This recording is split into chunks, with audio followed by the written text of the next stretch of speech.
En français, quand on veut désigner quelque chose, on dit simplement « ceci ». C'est facile, non? Eh bien, en arabe, un seul mot ne suffit pas. Il y en a 3. Alors, lequel choisir? C'est l'énigme qu'on va résoudre ensemble aujourd'hui en s'appuyant sur les lumières de Madame Asma Hussein pour percer ce mystère. Voici notre plan de match. D'abord, on va poser l'énigme. Ensuite, on part à la recherche de 3 indices fondamentaux. Puis, on va faire connaissance avec nos 3 personnages principaux, on découvrira une règle un peu surprenante qui change tout, et pour finir, on assemblera toutes les pièces du puzzle pour résoudre l'affaire. C'est parti! Alors, rentrons dans le vif du sujet. Le problème est simple. Là où le français se contente d'un seul mot, l'arabe, lui, en propose 3. Ce qui veut dire qu'il faut faire un choix.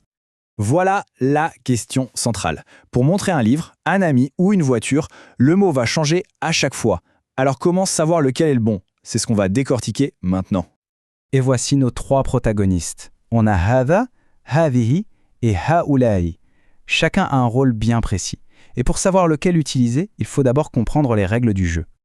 Avant de pouvoir attribuer un rôle à chacun de nos mots, on doit mettre la main sur 3 indices cruciaux cachés dans la grammaire arabe. Ce sont vraiment les clés qui vont nous permettre d'ouvrir toutes les portes.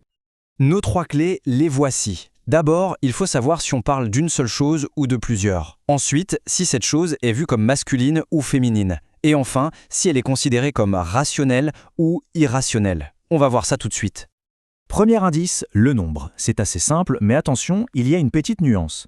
En arabe, le singulier, c'est pour un seul élément. Mais le pluriel, lui, il commence à partir de 3. Pas 2, mais bien 3. Donc plus de 2, on est dans le pluriel. C'est un détail important. Deuxième indice, le genre. Tout comme en français, les noms sont soit masculins, soit féminins. Prenons l'exemple d'un médecin. Au masculin, on dit « tabib ». Pour une femme médecin, on ajoute un petit son à la fin. « tabiba ». C'est assez intuitif. Et à ce sujet, voici une astuce hyper utile que nous donne Madame Hussein. Cette petite lettre ronde à la fin, la ta marbuta, si un mot se termine par ce symbole, il y a de très fortes chances qu'il soit féminin. C'est un super raccourci à garder en tête. Allez, notre dernier indice, et c'est sans doute le plus surprenant. La langue arabe fait une distinction entre ce qui est rationnel, c'est-à-dire les êtres vivants, et ce qui est irrationnel, c'est-à-dire tout le reste, les objets, les animaux, les idées. Ça peut sembler un peu étrange, mais vous allez voir, cette distinction est absolument fondamentale pour la suite. Bon, maintenant qu'on a nos 3 indices en poche, il est temps de revenir à nos 3 mots et de voir comment tout ça s'emboîte parfaitement. Allons-y. Ce tableau nous donne les bases. Pour le singulier masculin, on utilise « hadha ». Par exemple, pour dire « ceci est un livre » ou « ceci est un homme ». Pour le singulier féminin, on utilise « hadhihi », comme dans « ceci est une voiture » ou « ceci est une femme ». Et enfin, pour le pluriel, on a « haoulaï ». Mais attention, petit piège, il ne s'utilise que pour les humains, le rationnel, comme « ceux-ci sont des étudiants ». On pourrait croire que l'enquête est terminée, qu'on a tout compris. Mais non, accrochez-vous bien parce que c'est là qu'arrive le rebondissement. Une règle spéciale sur les pluriels qui vient tout chambouler et qui est souvent une source d'erreur. C'est vraiment le moment clé pour tout maîtriser. La question est donc la suivante. Si haoula est réservé aux personnes, comment on fait pour dire « ces livres »,« ces voitures » ou « ces maisons » Lequel de nos mots va-t-on bien pouvoir utiliser pour tous les objets au pluriel? Et voici la grande révélation. Pour tous les pluriels irrationnels, je répète, les objets, les animaux, les concepts, on utilise « hadhi ». Et oui, le même mot que pour le singulier féminin. C'est fou, non?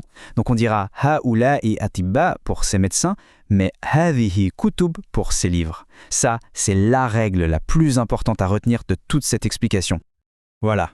Toutes les pièces du puzzle sont maintenant sur la table. On va les rassembler une dernière fois pour avoir une vision bien claire de l'ensemble et s'assurer que tout est bien en place. Voici donc la boîte à outils complète. Hadha pour le masculin singulier, haoula pour les humains au pluriel, et hadhihi qui est un peu le couteau suisse. Il s'occupe du féminin singulier et de tous les pluriels qui ne désignent pas des personnes. C'est ce double rôle qui est essentiel. Allez, petit test pour voir si c'est bien rentré. Pour dire « mon ami », on réfléchit singulier ou pluriel, masculin ou féminin, rationnel ou irrationnel. La réponse est « hadha sadiqi ». Logique. Ami, c'est singulier, c'est masculin, et bien sûr, c'est une personne, donc c'est rationnel. Le choix de hadha est donc parfait. Deuxième question, cette fois pour tester notre fameuse règle spéciale. Livres utiles. Livre, c'est au pluriel, d'accord? Mais la vraie question, c'est est-ce que ce pluriel est rationnel ou irrationnel? Et la réponse est « hadhihi kutubun mufida ». Et oui, Pourquoi? Parce que livre est un pluriel d'objet, donc un pluriel irrationnel. Et la règle, c'est que tous les pluriels irrationnels se comportent comme un nom féminin singulier. C'est l'illustration parfaite de la règle la plus étonnante qu'on a apprise aujourd'hui. Finalement, en résolvant cette petite énigme, on n'a pas juste appris une règle de grammaire. On a découvert une autre façon de percevoir et de catégoriser le monde qui nous entoure. Et ça nous pousse à nous demander quelles autres logiques, quelles autres beautés surprenantes se cachent au cœur des langues, attendant juste qu'on vienne les explorer.